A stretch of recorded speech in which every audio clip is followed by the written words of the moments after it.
Saudara-saudari terkasih di dalam Kristus, kita berjumpa kembali dalam renungan harian pada hari Minggu biasa ke-22, Senin 4 September 2023. Semoga kita selalu dalam kasih Kristus dimanapun kita berada.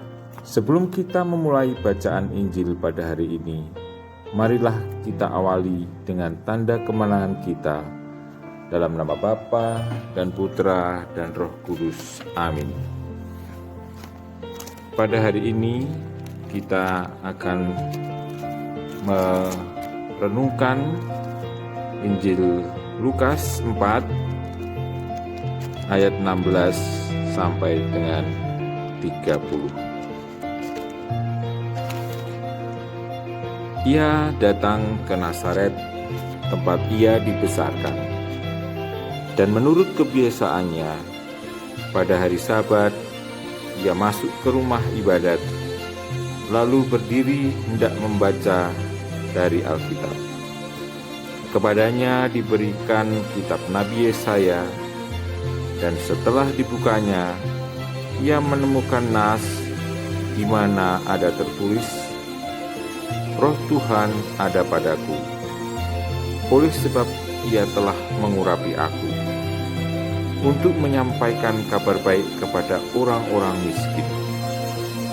Dan ia telah mengutus aku, untuk memberitakan pembebasan kepada orang-orang tawanan, dan penglihatan bagi orang-orang buta, untuk membebaskan orang-orang yang tertindas, untuk memberitakan tahun rahmat Tuhan telah datang.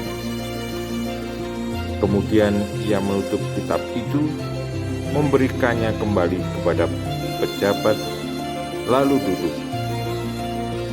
Dan mata semua orang dalam rumah ibadat itu tertuju kepadanya.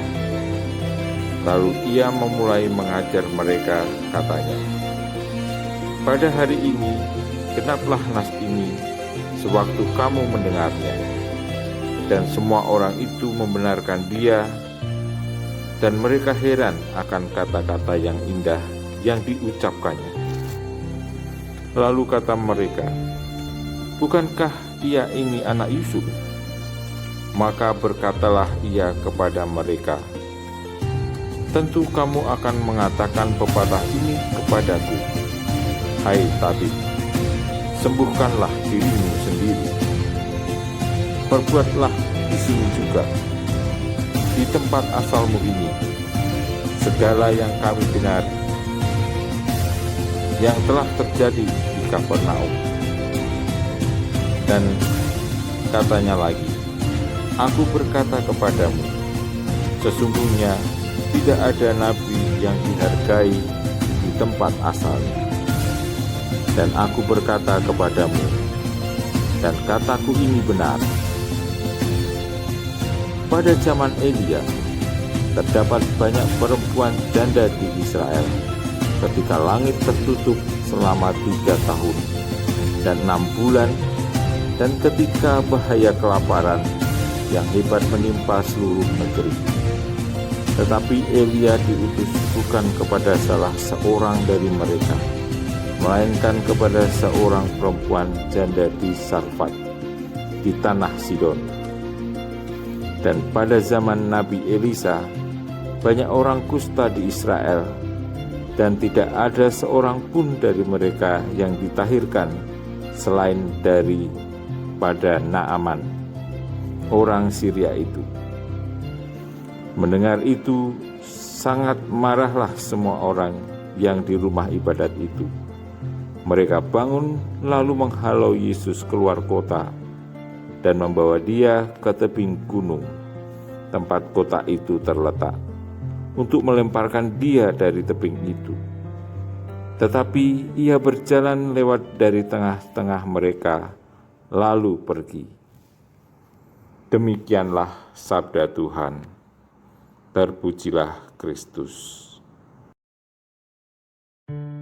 Bapak, Ibu, saudara-saudari terkasih dalam Kristus, setelah membaca ayat yang baru saja kita dengarkan tadi, kita melihat bahwa Roh Tuhan ada padaku, sebab aku diurapinya untuk menyampaikan kabar baik.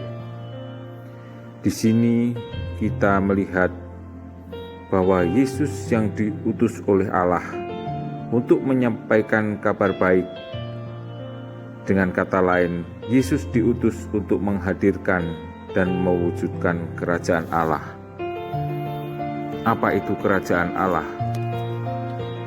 Bahwa kerajaan Allah yaitu Allah yang meraja dalam hidup kita.